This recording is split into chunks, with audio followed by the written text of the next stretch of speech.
امروز جمعه است 23 نوامبر و تحولات تازه تاجیکستان و جهان را تقدیم شما میکنیم. شعله گل خواجه هستم. سلام. در برنامه خبری امروز این موضوعها بررسی می شود. در روزی که سرداری ریاست زندانهای تاجیکستان به نفقه فرستاده شد، در بروسل وزیر امور خارجه درباره آشوب محبس خوجند معلومات داد. هنگام حمله آنها به پاسگاه امنیتی داخل مؤسسه اصلاحاتی 21 محبوس بی‌ضرر گردانده شد. مرگ در غریبی و بازاولانه در دست باز یک مهاجر توجیک در اداره پلیس روسیه ففتید. این دفعه نیز گفتند وضع سلامتی بد شده است. و چوپانهای خطلانی خوشبین نیستند. آنها میگویند ممکن است خشکسالی سال گذشته و سردی امساله دیگ ساکنان را کم گوشت کند. باور دارم هم زمستان مرش حیوان بسیار شدیم سال میشود با شیدای میشود. اما شروع میکنم از آن که پلیس پاکستان سه بمبگذاری مرگ طلب را پیش از آن که وارد کنسولگری چین در کراچی شوند نابود کرد. حکومت پاکستان تلاش انجام حمله تروریستی را تفته ضد همکاری‌های استراتژیکی میان اسلام آباد و پکین نامید. در یک حادثه جداگانه در پی ترکیش بمب در بازار سرادم شهرک در شمال غربی پاکستان دست کم 35 نفر کشته و 50 نفر زخمی شده. در حمله کراچی که مسئولیت آن را گروه شورشی ارتش آزادیخواه بلوچستان به دوش گرفت، دو افسر پلیس و دو ساکن ملکی که برای ویزاگیری آمده بودند به هلاکت رسیدند. کنسولگری چین تحت نظارت شدید امنیتی قرار دارد. عزتالله شریفزاده معاون وزیر و سردار سرریاست اجرای جزای جنایتی وزارت عدلیه تاجیکستان از مقامش آزاد گردید. در قرار پرزیدنت تاجیکستان علت برکناری آقای شریفزاده به نفقه برآمدن گفته شده است. طبق همین قرار منصور جان عمرов معاون اول رئیس کمیته دولتی امنیت ملی از مقامش آزاد و جایگزین عزتالله شریفزاده تعیین شد. این تغییرات در پی آشوب خونین در زندان رقم 3 شهر خوجند صورت گرفت. در رابطه با اسیان 15 نوامبر فیض‌الله سفرزاد رئیس همین محبس همراه با 6 کارمندش بازداشت شد. تفصیلات از مولا رجب یوسفی. عزتالله شریفزاده سردار اداره زندانهای تاجیکستان از مقامش برکنار شد. فرمان برکناری شریفزاده روز 23 نوامبر از سوی رئیس جمهور امام علی رحمان به امضا رسید. به مقام سردار اداره زندانهای تاجیکستان منصور جان عمرов آمد که تا این وقت در وظیفه معاون اول رئیس کمیته دولتی امنیت ملی تاجیکستان کار میکرد. تغییرات در ریاست زندانهای تاجیکستان در پی یک آشوب در زندان رقم 3 شهر خوجند صورت میگیرد. در پی آشوب در زندان خوجند اینچنین 7 نفر از مسئولان این زندان با شمول رهبر آن فعلا در بازداشت میباشند. مولا رجب یوسفی، شهلای عبدالله، آزادی دوشنبه. روز 22 نوامبر در شهر بروسل در پایان نشست هیئت تاجیکستان با رهبریت دوری اتحادیه اروپا وزیر کارهای خارجه تاجیکستان سیراجدین مهریدین آشوب در مؤسسه اصلاحاتی رقم 3 شهر خوجند را شرح داد. Regarding the incident in Khujand penitentiary facility, در مؤسسه اصلاحاتی رقم 3 شهر خوجند طور می‌دانید 8 نوامبر گروه از محبوسان از پیت مناسب استفاده برده آشوب راه اندازی نمودند. اکثر آشوبگران محبوسانی بودند که به حیث عضو داعش و دیگر گروه‌های افراطی در جنگ‌های عراق و سوریه اشتراک کردند. آنها 2 ناظر زندان را به قتل رسانیده 5 افسر دیگر را شدیداً مجروح کردند که فعلا در شفاخانه خوجند بستری هستند. 2 محبوس به خاطر کمکشان به ناظران محبس کشته شدند. رهبران زندان ابتدا سعی نمودند توسط مذاکرات آشوب را خاموش کنند. آشوبگران به تیرهای هوایی و هشدار ناظران اهمیت نداده تلاش کردند از محبس خارج شوند. هنگام حمله آنها به پاسگاه امنیتی داخل مؤسسه اصلاحاتی 21 محبوس بی‌ضرر گردانیده شد. در میان آشوبگران 12 نفر به حیث عضو گروه دهشت افکن دولت اسلامی در جنگ‌های سوریه و عراق اشتراک کردند. 3 نفر عضو گروه‌های افراطی و تروریستی انصارالله، حرکت اسلامی ازبکستان و جندالله و همچنان 6 نفر باقی مانده محکوم به جنایت‌های وزنین به مثل راهزنی و کشتار و قاچاق مواد مخدر بودند. مأموریت محبس آنها را چندین دفعه به خاطر ویران کردن نظام داخلی مجازات کرده است. فعلا تمام چاره‌های ضروری برای جلوگیری از تکرار چنین حادثه در محبس خوجند و دیگر مؤسسه‌های اصلاحاتی کشور اندیشیده شده است.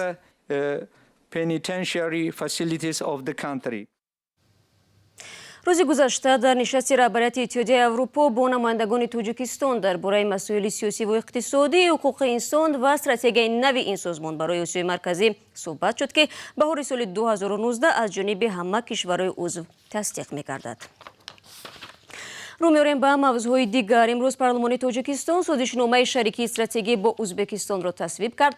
این سازشنامه ماه آگوست امسال در جریان سفر امالی رحمان به تاشکند امضا شده بود. همزمان برای جدا کردن قطعه زمین به ساختمان نمایندگی ازبکستان در دوشنبه رضایت داده شد. این زمین بیش از 1 هکتار است و برای 49 سال در اختیار ازبکستان قرار می‌گیرد. در این برابر وکیلان مجلس نمایندگان بعد بحث و محاکمه‌های زیاد طرح بودجه دولتی را برای سال آینده تصویب کردند. حجم بودجه سال 2019 از امسال بیشتر بوده است. براد یوسفی در همین باره میگوید. بودجه سال آینده 2019 تاجیکستان نسبت به بودجه سال جاری 13.2% و یا 2.8 میلیارد سومانی بیشتر خواهد بود. طرح بودجه سال آینده را روز جمعه 23 نوامبر فیضدین قهارزاده وزیر مالیه تاجیکستان معرفی کرد. با گفته وزیر مالیه، حجم بخش درآمد بودجه سال 2019 از حساب همه منبع‌های درآمد 23.8 میلیارد سومانی طرح‌ریزی شده است. درآمد جاری بودجه دولتی با در نظر داشت خوف‌های احتمالی فیسکالی در حجم 17.5 میلیارد سومانی از جمله از حساب واردات اندازه 16.3 میلیارد سومانی با افزایش 1.5 میلیارد سومانی، واردات غیر اندازه 1.2 میلیارد سومانی با افزایش 158.5 میلیون سومانی به نقشه گرفته شده است. با گفته وزیر مالیه، در همکاری با سازمان‌های مالیوی حجم قرض‌های گرانتی برای پشتیبانی از بودجه سال آینده در حجم 300 میلیون سومانی به نقشه گرفته شده است. حجم بخش درآمدهای بودجه سال 2019 با حدود 23% مجموع محصولات داخله برابر است. وزیر مالیه تاجیکستان گفت در بودجه سال آینده مثل سالهای قبلی ساحه اجتماعی برتری داشته بیشتر از 53% بخش خراجات به این ساحه اختصاص شده است. وابسته به امکانات‌های بودجه و امکاناتی فراهم میاد شاید ما باز در آینده مسئله بررسی کنیم، لیکن حاضر در بودجه سال 2019 زیادشای مزد مهنت حاضر پیش بینی شدگی نیست. اما تعدادی از وکیلان میگویند هرچند بودجه سال آینده تاجیکستان اجتماعی است، اما با منظور همین امکانات‌های محدود برای پشتیبانی اجتماعی قشرهای آسیب‌پذیر جامعه کافی نیست. معاش و نفقه کارمندان حفظ حقوق باید که زیاد کرده شود.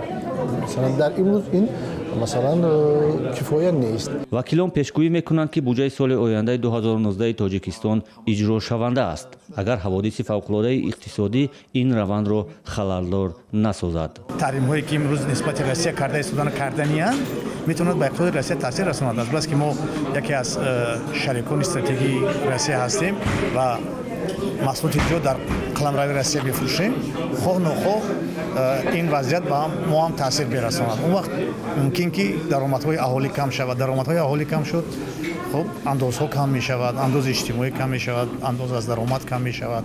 زمانی بحث و بررسی‌های طرح بودجه سال 2019 تعدادی از وکیلان از کاهش حجم خراجات در برخی ساحات مهم مخصوصاً مربوط به تولیدات ساحه کشاورزی نگرانی کردند. اما مسئولان تهیه طرح بودجه منیجمنت ضعیف آن بخش را در کاهش حصه بودجه با آن بخش‌ها متهم می‌دانند. شما برنامه خبری رادیو آزادی را تماشا دارید. یک شهروند 38 ساله تاجیکستان در اداره پلیس نویه ویشنیکی شهر مسکو جان داده است. مرگ این شهروند تاجیکستان که هنوز هویتش معلوم نیست پس از بازداشتی و در داخل اتاق کاری پلیس رخ داده است. همکارم عبدالله شوروف از پی تحقیق این موضوع بود و حالا آماده است که با ما صحبت کند. عبدالله سلام و تو این ساعت در مورد مرگ این شهروند تاجیکستان چی معلوم است؟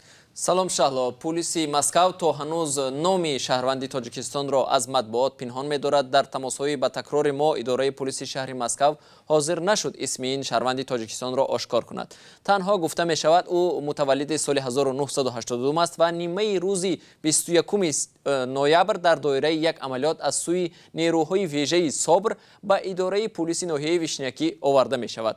در دستانش هم زولانه بوده است و به گفته برخی از رسانه‌های روسیه گویا полисиё барои муқовимат бо нозири полис ба дасти ӯ завлона заданд.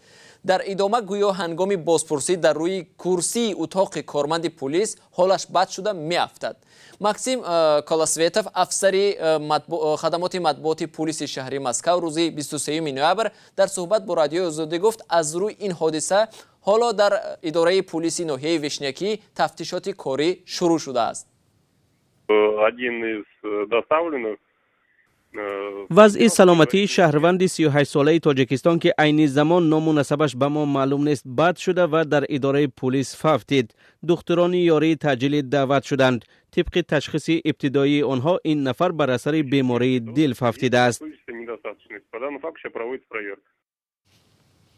ضمناً این همه گفته‌ها تنها از زبان کارمندان پلیس شهر مسکو است و نظر جبردیدگان هنوز معلوم نیست چون پلیس هویت آنها را پنهان می‌دارد. عبدالله تا جای می‌دانم در گذشته چنین حالت‌ها پیش آمده بودند و آیا کارمندان پلیس روسیه باری هم باشد به جوابگری کشیده شدند یا نه؟ واقعا شهلا حادثه های شبیه در روسیه در نسبت مهاجران تاجیک زود رخ میدهند. حادثه های لط و کوب، آزار و اذیت جنسی و طمع‌جویی از سوی ناظران پلیس روسیه کم نیست، اما در اکثر حالات جستجوی عدالت از سوی مهاجران با اخراج و یا دپورتاسیون شدن آنها از قلمرو روسیه ختم می شود. بارزترین چنین یک حادثه 3 سال قبل در شهر سنت پترزبورگ روسیه رخ داده بود. ناظران پلیس این شهر طفلی 5 ماهه را از دست مادرش گرفتند و بعد یک روز جسد بجانی عمرعلی 5 ماهه را به دست والدانش سپردند. تلاش های این خانواده برای به جوابگری کشیدن کارمندان پلیس به نتیجه انجام یافت چون مادر طفل بلافاصله از خاک روسیه اخراج شد.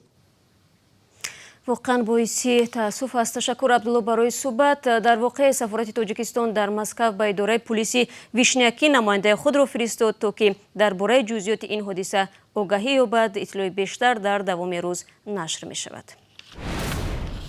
احتمالاً سال آینده گوشت گوسفند که ما دوست می‌داریم در بازارهای تاجیکستان کمچین و قیمت خواهد شد. زیرا چوپانان ولایت ختلان میگویند امسال بر زمین خشکسالی زمستان نیز بر وقت آمد و به چرواهای آنها تاثیر گذاشت. شادمانی یتیم گزارش می‌دهد. این گوسفند از کمترین چاروا است که امسال برای سالم به دنیا آورده است. چوپانها به سبب لاغر بودن چاروا نتوانستند از رمه نسل خوب گیرند. فربه نشدن مولو خرابان مولو طول خوب نمیگیرن امتری سولو زلال عموما همه جا در عذاب بود علف نبود چورو گشنمون بولو پایین همه قیم بود. کمبود خس و خاشاک در صحرا نه تنها مانع نسل رمه شد بلکه ده‌ها سر چوروا در زمستان و بهار تلف یافتند. هم بهار دیرم هم زمستان مرش حیوان بسیار شدیم سال میشوه با شیدای میشوه با شیدگی هم تری. نظرعلی از زمستان امسال نگران است. خشک آمدن تیر ماه و زمستان گذشته چاروا را قریب تمام سال به خوراک ماند. بالای سوختن نمکاب سردی امسال در چوپانها را بر وقت‌تر کوفت. امسالش هیچ نیست اینم زمینه دامن یا صاف نخه یگان خاص نیست اینم اینجا دویده است هیچ نیست. چی میشه آن نامعلومه. علاق دابنیم مرسال چینی علاق دابنیم.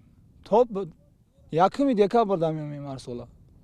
امسال چند بر وقت اومد؟ امسال 20 روز پیش اومد. برای زمستان امسال اکثر چوپانها خاشاکی ضروری ذخیره نکردند.